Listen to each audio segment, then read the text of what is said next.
الله الرحمن الرحيم والصلاة والسلام على رسوله الكريم وعلى آله وصحبه أجمعين۔ ہمارے نبی پاک صلی اللہ علیہ وسلم کی عمر اس وقت 35 سال تھی جب بیت اللہ کو بنانے کا نظام چلا۔ تو حجر اسود کو جب رکھنے کا موقع آیا، اس وقت تو یہ پورا پتھر تھا، تو 2-3 ٹکڑیاں پڑی ہیں۔ تو ہر قبیلے کے سردار کا دعویٰ یہ ہوگا کہ یہ پتھر میں رکھوں گا، اور 5 دن اس پہ جھگڑا چلتا رہا، اور 5ویں دن خطرہ پیدا ہو گیا کہ آپس میں تلواریں نکل آئیں گی، اتنی آپس میں سختی پیدا ہو گئی۔ تو ابو امیہ ایک شخص تھا قبیلہ مخزوم کا، اس نے کہا بھائی ایسا کرو، صبح سارے بیٹھ جاؤ بیت اللہ کی دیوار کے پاس، سب سے پہلے جو حرم میں داخل ہوگا نا اس کو ہم اپنا قاضی مان لیں گے۔ تو سب کو یہ تجویز پسند آ گئی کہ ہاں یہ ٹھیک ہے۔ تو اگلے دن یہ سارے بڑے سردار بیٹھے، تو سب سے پہلے ہمارے نبی داخل ہوئے۔ ان کا لو بھائی صادق امین آ گئے، صادق امین آ گئے، صادق امین آ گئے، ہم راضی ہیں ان کے فیصلے پر، راضی ہیں۔ تو آپ نے کہا کہ چادر لاؤ، چادر لائے، اس پر آپ نے پتھر رکھا، سارے سرداروں سے کہا چادر کو کونوں سے پکڑ کے اٹھاؤ۔ تو سارے سرداروں نے چادر پکڑ کے جب اس کے لیول پر پتھر آیا تو آپ نے اٹھا کے اس کو اس کے اندر رکھ دیا۔ یہ جنت کا پتھر ہے، یہ سفید رنگ کا تھا۔ وہ جب طوفان نوح میں بیت اللہ ضائع ہو گیا تھا تو یہ پتھر فرشتوں نے یہ سامنے جو پہاڑ ہے جبل قبیس، اس میں اس کو فکس کر دیا تھا۔ پھر ابراہیم علیہ السلام کو اللہ نے رہبری فرمائی کہ یہ وہ پتھر ہے، اس کو یہاں لگانا ہے۔ تو اب تھوڑا ہم واپس چلتے ہیں کہ جب حضرت ہاجرہ علیہ السلام کو اللہ نے پانی دے دیا، زم زم عبری زبان کا لفظ ہے، رک جا رک جا، تو ہمارے نبی نے فرمایا کہ کاش ہماری ماں یہ نہ کہتی تو یہاں پورا ایک دریا بہہ جاتا، اتنا اللہ کی رحمت جوش میں تھی، وہ نیچے چلا گیا۔ تو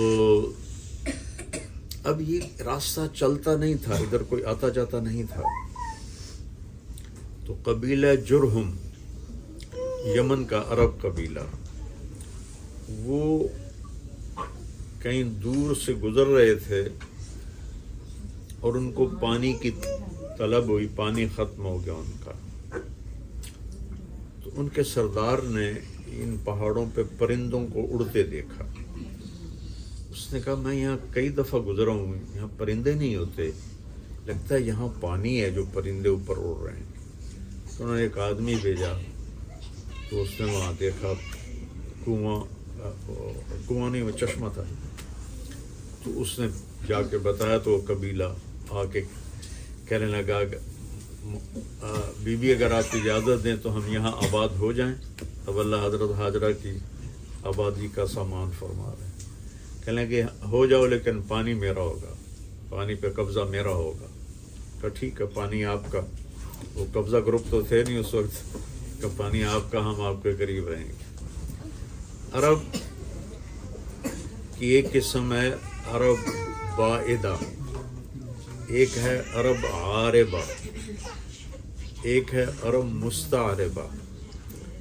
بائدہ کہتے ہیں جو مٹ گئے، قوم عاد، قوم سمود، قوم عمالقہ، یہ عرب تھے، ان کی نشانی مٹ گیا، نسلیں مٹ گئی۔ وہ عرب عاربہ ہیں جن کو قحطانی بھی کہتے ہیں، یہ یمن کے جو عرب تھے ان کے بڑے کو عرب عاربہ کہتے ہیں، اور ان قبائل کو عرب عاربہ اور یا قحطانی کہتے ہیں۔ عرب مستعربہ حضرت اسماعیل کی اولاد کو کہتے ہیں، جو حضرت اسماعیل کی اولاد سے نسل چلی اس کو عرب مستعربہ کہتے ہیں اور عدنانی کہتے ہیں۔ اور ہمارے نبی عدنانی عرب تھے، قحطانی عرب نہیں تھے، عدنانی عرب تھے۔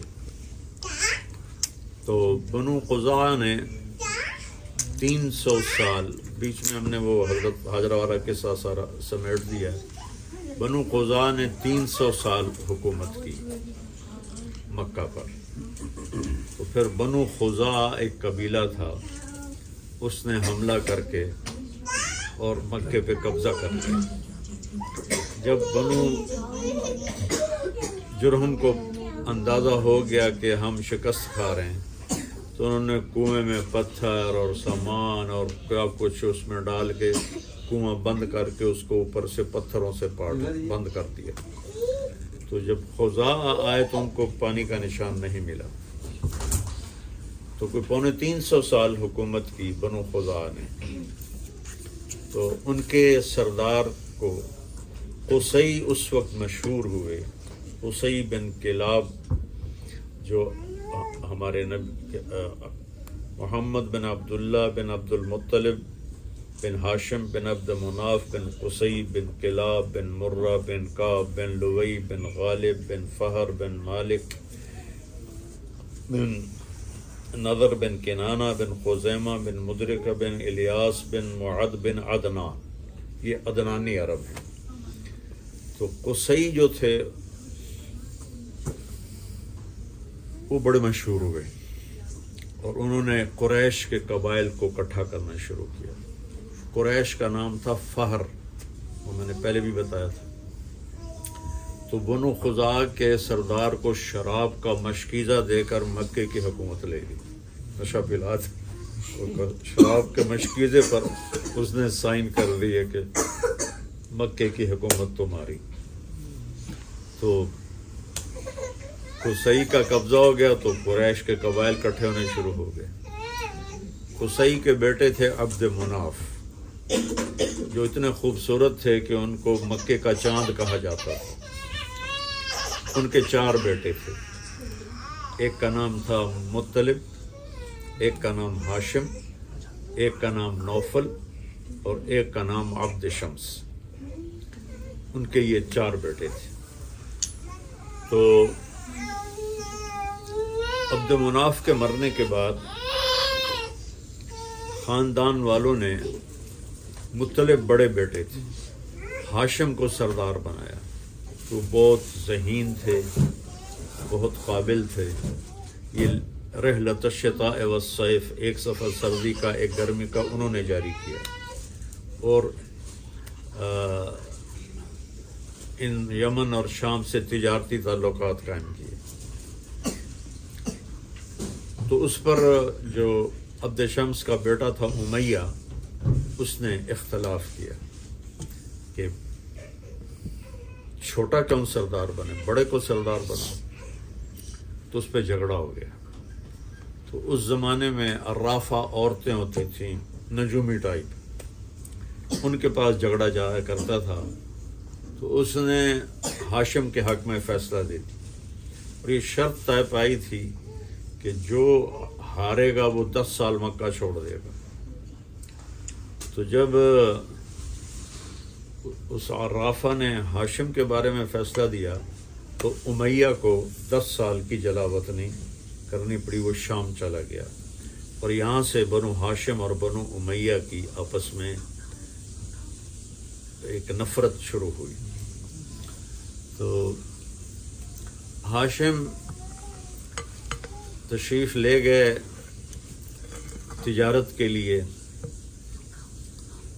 غزہ جانا تھا۔ تو مدینے پہنچے تو ایک یہودی عورت نے، ہمارے نبی جس باپ کی پشت میں آتے تھے اس کے ماتھے پر نور نبوت چمکتا تھا۔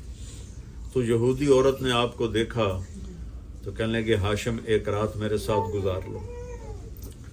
وہ کہنے لگے میں عزت دار آدمی ہوں، میں یہ گناہ کر سکتا ہوں؟ تو انہوں نے اگلے دن وہیں سلمہ ایک بنو نجار کی عورت تھی، اس سے شادی کر لی۔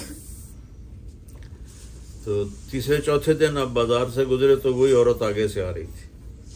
تو ہاشم نے کہا تم مجھ سے گناہ کی دعوت دے رہی تھی، شادی کر لو. اس نے ایسے دیکھا اور کہا میں بھی شریف عورت ہوں، تیرے ماتھے پر نور نبوت تھا آخری نبی کا، میرے جی میں آئے میرے پیٹ میں آ جائے، پر وہ تو سلمہ کے قسمت میں تھا. تو یہاں سے تشریف لے گا غزہ جہاں آج کل جنگ ہو رہی، وہاں ان کا انتقال ہو گیا. تو ان کی قبر غزہ میں تھی، اب تو اس کا کوئی نشان نہیں ہوگا، لیکن ان کا انتقال 32 سال کی عمر میں ہوا غزہ میں. تو سلمہ سے ایک بیٹا پیدا ہوا، اس کے پیدائشی بال سفید تھے، تو اس نے اس کا نام رکھا شیبہ، سفید بالوں والا. اب مطلب جو بڑے بیٹے تھے وہ سردار بنے، لیکن ان کو پتہ نہیں تھا کہ ہاشم نے مدینے میں شادی کی اور اس سے کوئی بیٹا ہوا.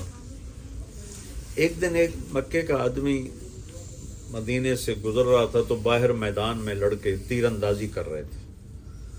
تو صرف ایک لڑکے کا نشانہ وہ ٹارگٹ پر پہنچتا تھا. وہ کہتا خذھا انا بن ہاشم، دیکھو میرا تیر اور میرا نشانہ، میں ہاشم کا بیٹا ہوں. اس کے کانوں میں بات پڑ گئی تو وہ مکے پہنچا اور مطلب سے کہنے لگا ہاشم کی کوئی اولاد مکے میں مدینے میں ہے؟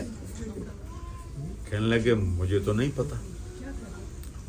کہنے لگا میں نے یہ سنا ایک بچے کو کہتے ہوئے. تو انہوں نے وہیں اپنی اونٹنی کو اٹھایا اور بھاگم بھاگ مدینہ پہنچے تو بالکل ہاشم کی تصویر تھے شیبہ. تو انہوں نے ان کی ماں سے جا کے درخواست کی کہ یہ بچہ ہماری نسل کا ہے، ہمیں دے دو. ماں نے انکار کر دیا کہ میرا بھی یہ کہ تو میں کیسے زندگی گزاروں. تو انہوں نے سلمہ کے بھائی سے بات کی کہ یہ آئندہ قریش کا سردار بنے گا، تو اپنی بہن کو سمجھاؤ، بہت بڑا نقصان ہو جائے گا اگر اس نے اس کو نہ دیا. پھر بھائی نے سمجھایا کہ یہ تو ہاشم کا بیٹا ہے، تو مکے کا سردار بنے گا. تو ماں نے اجازت دی تھی.